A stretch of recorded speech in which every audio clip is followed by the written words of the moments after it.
So, Jeff, I think we all pretty much know what happened right now. I mean, Kansas City's a buzzsaw, and you get behind, and it's tough to come back in a place like that, and just a lot of self-inflicted wounds. What do you think happened? Did the overall youth of this team kind of show up all at once here? No, I think the intensity of the playoffs.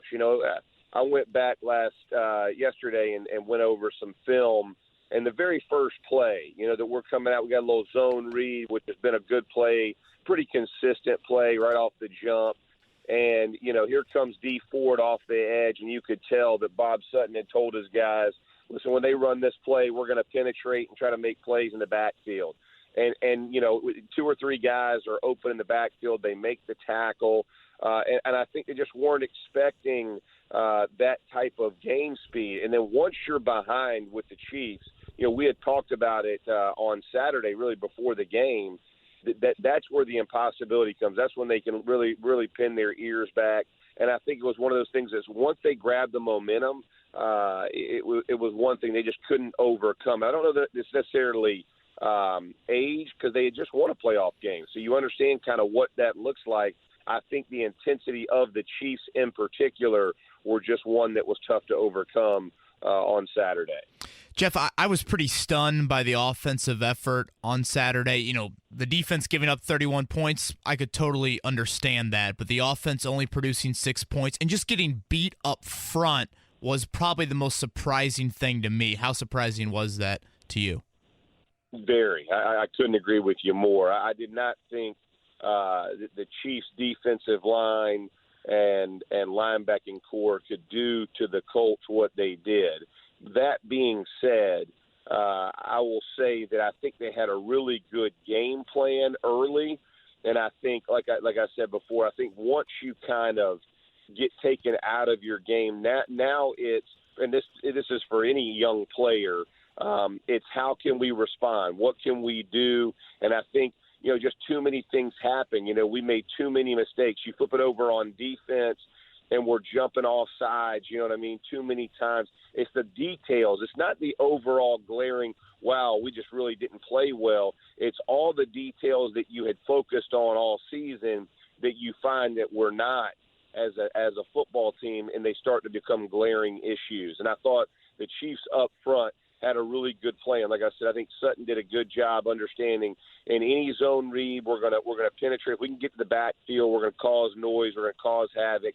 And they really did. And listen, I've played in games like this where you kind of underestimate an opponent in one way, and I've played where you've overestimated an opponent. And I think when you get involved in games like that, and all of a sudden you go, man, I just didn't think they could get here this quick. All of a sudden you start to doubt kind of what's going on and what's getting called. And it was just one of those games. I felt like they never found a rhythm. And it was all self-inflicted, and which is always the tougher ones to deal with. Jeff Saturday joining us here. It's the Morning After with Jeff Saturday, brought to you in part by More Restoration. So, Jeff, I understand there's a million things that went wrong, and this is not why the Colts lost. But I thought at the very beginning of the game, Colts' first series, they have the third down, and it looks like Andrew throws a ball. It's a little bit low to Eric Ebron over the middle, but he's open. To me, I think he should have caught it. But, man, in that stadium, if you can just settle down and get 1 or 2 first downs, I think it settles things down. How much did the crowd feed off that? How much did that go towards just setting the tone for the rest of the day? Well, yeah, that's exactly what I'm talking about. I mean, it's those little things where they're self-inflicted wounds that all of a sudden you've now given them and fed, kind of fed the beast, for lack of a better term, in that stadium. I've played in that stadium. It's a very, very loud – it's the loudest outdoor stadium that I've ever played in, especially in the playoffs. Seattle would compare in the regular season. But I'm telling you can be, 6 inches across from each other screaming, and it's tough to communicate. And in those kind of environments, when you don't cross the T's, you don't dot the I's, that's what I meant in the last answer, is it just begins to snowball on you. And I don't think – any one play, and I get it. It was a big play, and I don't want to diminish a third down drop, because I agree. I think he's got to make that catch. But I think everybody on our offense had those kind of moments right? Where, whether it's Andrew, whether it's the offensive line, whether it's Frank in the play call, I think everybody kind of took a turn having those kind of moments that Ebron had right at the beginning of the game. And when you're playing a good offense that can score the way they did and the way they were scoring, I think it just put us all behind the 8 ball, and just was one of those days you just couldn't find your bearings. I don't know if I thought that maybe he was guiding the ball or whether he was just throwing it short, but did Andrew Luck look right to you in that game Saturday? I thought that the precision on everything, again, to put it on one guy just wasn't crisp. And like when people are running the outs and getting up top and just didn't look like we were open. And I know Sutton runs, he likes Bob Sutton, who's the defensive coordinator. He likes to run some different man concepts and things like that.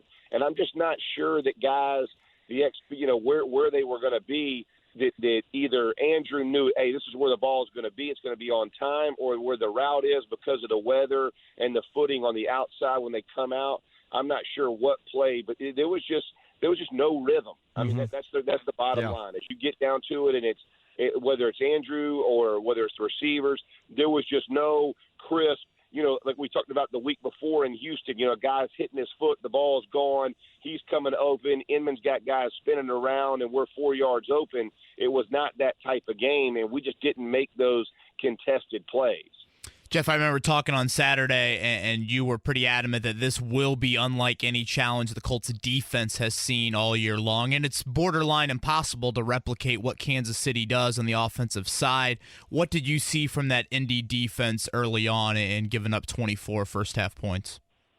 Yeah, I don't think they understood the speed of that defense off the jump. I mean, and this is the crazy part. I did a tape on SportsCenter on Sunday about it, and the jet sweep that Hill runs across from right to left. Yeah, and everybody does their job. I mean, if you look at that tape, the edge setter is there. Everybody's supposed to be where they are, and you see when he puts that foot in the ground, it looks like he is cruising, but he is so fast and he's so dynamic of a player that you see him going. Take it back to the first punt return that he catches. You know what I mean? There are literally, you can go back and forth. When Williams makes the cut, when he's pressing the hole to the right and then bends it back to the left for the touchdown, I don't think we understand how good that group was. And I don't think you can honestly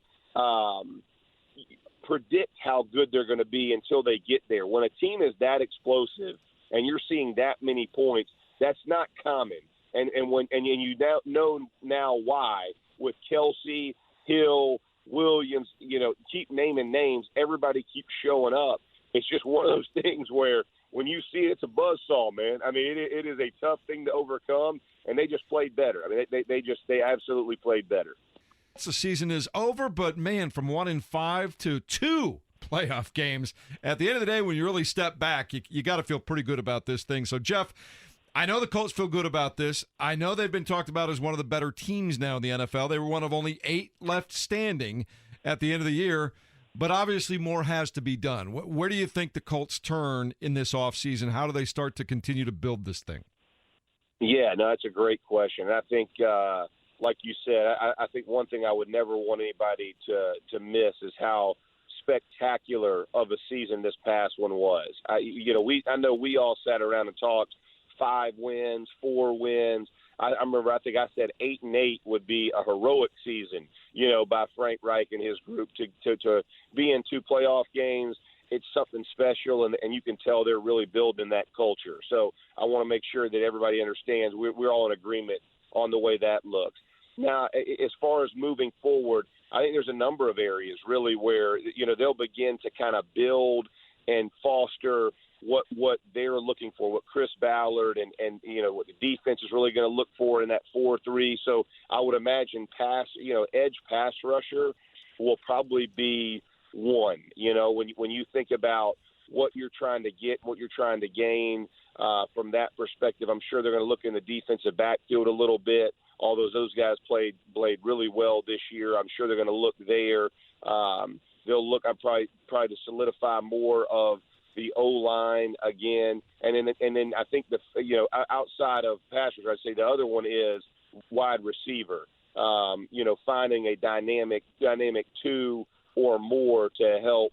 And as good as Inman and Pascal, I understand they're guys who are playing well, but not the guys they're going to look for. I think that's probably the areas of advancement for Chris Ballard and the group. Jeff, when you look at that offensive line, Mark Glowinski, a bit of a surprise season for sure at right guard. He is a free agent. Are you content with bringing that starting five back, or when you talk about building that offensive line, is it more of a depth thing for you?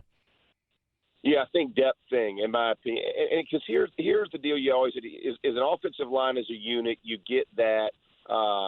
And then in offensive line, I know it is, people don't like to hear it, but it really is a price thing. And so it's what value can you get in the pieces and parts. Chris Ballard has done a great job addressing the offensive line. I mean, if you look at them as a whole, that's a very good group, and they're going to continue to get better because of their age. And so I think from his perspective, you wouldn't want to necessarily put high value assets back there early. Like I said, I think I would probably look to that edge rusher, that receiver before that to kind of build that way before I would kind of address or try to spin big inside. And there's always a value number, and there may be already a deal coming that no one knows about. But at the end of the day, you got to kind of look at the way the money and the pie has to be divided. And I would say that's probably not the area that you're going to pay the most. So if he would stay to be, to stay a Colt and those kind of things, I think those are the conversations. I know when I was playing, those are the ones that Bill Polian had is, will you stay at this number? If so, we can make it work. If not, we got to move on and find another way. Jeff Saturday joining us here. It's the morning after on FM 107.5, 1070 The Fan, brought to you by More Restoration. Let's go back to what you talked about, wide receiver. One thing that seemed obvious yesterday, and when you watch the Chiefs, when you watch the Rams, when you watch the New Orleans Saints, the big boys, teams that are still left, even the Patriots, they have playmakers all over the place.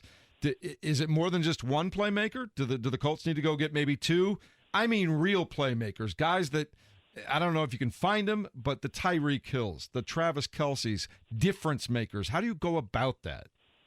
Yeah, and I think Chris Ballard has, I think he's been around understanding that. Think about him being out in Kansas City. So he knows, that idea of what you're looking for in that. And so I absolutely agree with you. I think, think about Philadelphia a few years ago when Frank was there. They're going to go find playmakers. And I couldn't agree with you more. If you look, the top four teams left I think they're all the top four or in the top five scoring in the NFL. And defense is definitely important and it's impressive, but you got to find ways to put points up because when you get to these shootouts, you have to be able to, kind of go back and forth with them. And that's going to require explosiveness from different positions, whether it's at the running back position, receiver. I think, Eric did a great job this year, Ebron at tight end of getting those. You got him for another year. So building around that, to your point, is going to be vital, is how many different guys can we get that every time they get the ball, something special can happen. And I think that's ultimately what Ballard will look like because you got the guy who can get it to him, and I think that was proven this year. Andrew Luck he's going to get the ball where it needs to go. He's going to understand how to do it. It's once someone gets it, what can they do with it? And that's going to be the charge of Chris Ballard in this offseason. Jeff, you mentioned the high-scoring firepower for the final four teams. It'll be two rematches in the championship round. Your thoughts on what we'll see from the Chiefs and Pats, and then the Rams and Saints? Oh man, it's going to be two good games. I'm excited. I thought about the Chiefs and Pats last night, and just what an incredible game that was early on in the season. Now you're going to do it in Kansas City. But they're going to be chess matches. Andy Reid. It's going to be a chess match. Andy Reid and Bill Belichick. It's going to be fun for me to watch how they each play each other. Are they going to? Is Belichick going to try to put the full on breaks? Who is he going to try to take away? Is it going to be Kelsey? Is it going to be Hill? Is he going to make Williams beat him, run the ball, or vice versa? Is he going to try to take out the run game? And then you saw the physicality that the Patriots played with yesterday, even against the Chargers, and they get in these, 2 running back, 1 tight end, 2 tight end, 1 running back. I mean, you name it, all the switches and the difference, and running right downhill at you, and then the play action that they use with Edelman. That's going to be pretty interesting to see, because as good as the offense is for the Chiefs, I think the Chiefs had a really good game plan against the Colts. I don't think that's a sustainable look for that defense. I still have not bought in. They have a ton of speed up front, but I think if you run at them downhill, not side to side, that's a tough adjustment for those guys. So it's going to be a fun game to watch. Can I put you on the spot? Who's going to be in the Super Bowl? Oh man, that's going to be tough. I'm going to say Saints and Patriots. I'm going to say the Pats upset them in Kansas City, and I'm going to say the Saints take it. End up beating the Rams because of the home field advantage. I think that home field for the Saints is a big deal. You saw it last night. They should have gotten run out of the gym. When you're down 14, there's no way they should have come back and won that game. They believed in it. They stayed true to it. And that was a pretty impressive win to come back and beat the Eagles the way they did.